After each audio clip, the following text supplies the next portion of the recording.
I say, Dr. Watson, come here quickly. Oh, there you are, Holmes. Rest a moment and catch your breath, old boy. Now, Holmes, I demand you tell me why you've dragged me from our most comfortable rooms to this very disreputable part of town. Keep quiet and listen, Watson. I have brought you to this secluded catacomb because I have just discovered the secret hideout of my most elusive suspect. And who might that be, Holmes? Craig David Coleman. Who?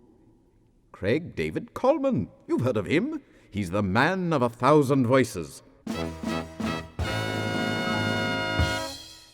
You don't say, Holmes. Why, this is positively incredulous. Quiet, Watson. Follow me, and we shall eavesdrop on this genius in action.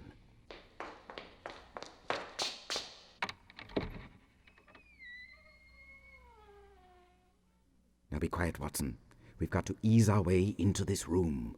Oh, I say, Holmes, I think that's him. Yes, Watson. Shh. Now be very, very quiet, and let us hide amongst the shadows and listen. Oh, that's a lovely drop of gin. You know, I think I'm going to enjoy living here. You see, because I've got the Bijou Cinema right around the corner, and then down the road a bit there's a little grocery where I can pick up my goods and my magazines and my little bit of chewing gum. Of course, my husband, he don't like that chewing gum very much. He says it sticks to his uppers, he does. I say, well, dear, why don't you take your uppers out when you're chewing on your gum? And he says, no, dear, no, you see, the sensation is too uncomfortable. I tell you, there's just no pleasing that man. I say, Holmes, was that a man saying all that? Yes, Watson. Incredibly talented, don't you think? Now let's listen some more.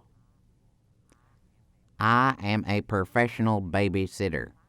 When my chickpea farm was bought up by the United States government back in 1979 to make way for a nuclear power plant, I decided it was time for me to give up the agriculture business. I moved to Los Angeles and began my career as a freelance professional babysitter. I am paid anywhere in the vicinity of $5 and $25 per babysitting job. The fee is commensurate with the number of offspring which need attending. Thank you. This is the CBS School of Broadcasting, not affiliated with CBS Broadcast Network, though we sure as hell would like to be.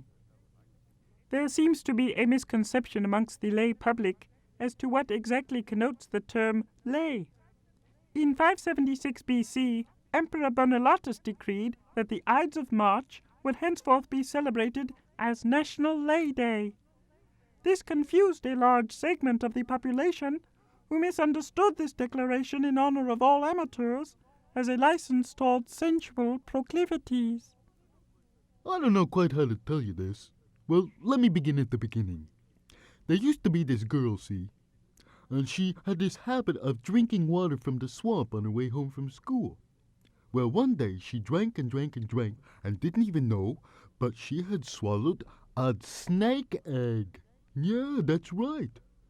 And after that, she just got skinnier and skinnier and skinnier, and her grandma tried to stuff her up with all sorts of grub and stuff and succotash and things like that, but she just kept getting skinnier and skinnier and skinnier, and finally, her old man grabbed her by the jaws, pulled her jaws open, and guess what?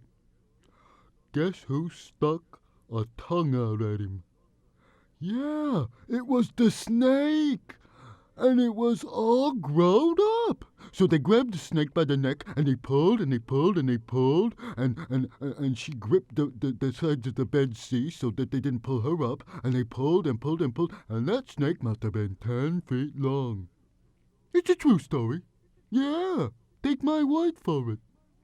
They told me I can't ever escape myself, you see. That's because I think I'm kind of a Napoleon or something. I rotten social conditions, stuff like that. The whole psychoroutine, that's what they call it. But I tell you, I've had the full treatment. And I never met a quack yet I didn't beat at his own game. Highly strung, they call me. Imaginative, sensitive, emotional. But I always walk out with a clean bill of health. Even now. There's not one official mark against me. That's for sure. Well, let me tell you something. A man doesn't kill because some sappy girl jilts him. Nah. If he's got any sense, he checks up. He doesn't kill because he's in love. Nah. He kills for one of two reasons. Lust or money. In my case, it's been money. Little Palsy Morgan's 5-cent piece, Aunt Cecilia's bingo take, stuff like that, you know what I mean? Or an inheritance or something like that, like, for example, maybe your inheritance. Yeah, that's a pretty good idea, eh? Your inheritance. Now, that's why I'm going to kill you. I say, Holmes, I believe that man of 1,000 voices has finally flipped his noodle. Quiet, Watson. Keep still. But Holmes, I think he's gone off the deep end. Watson, I tell you, will you please hush up? But Holmes... What's going on here? Who are you two? Ah, you have finally discovered us, Mr. Coleman. We have been here eavesdropping on you and your incredible voices for the last several minutes. Yes, and what is it you want? We want to know, how on earth do you do it? How do I do it, you ask? All right, I'll tell you. In order to make sounds and words, the air has to be pitilessly forced out of the lungs and then made to pass gently over the vocal cords, lightly brushing them, so that like harps or leaves beneath the wind, they suddenly start quivering and trembling, setting everything in motion, the tongue, palate, teeth, lips. Finally, words come out through the nose, the mouth, the ears, the pores of the skin, bringing in their train all the uprooted organs of speech. A powerful, majestic swarm, no less than what we improperly call the voice, modulating in song or rising in terrible symphonic wrath, sheaves of assorted blossoms, of sonorous conceits, labials, dentals, plosives, palatals, and the rest. These are the wondrous qualities of speech.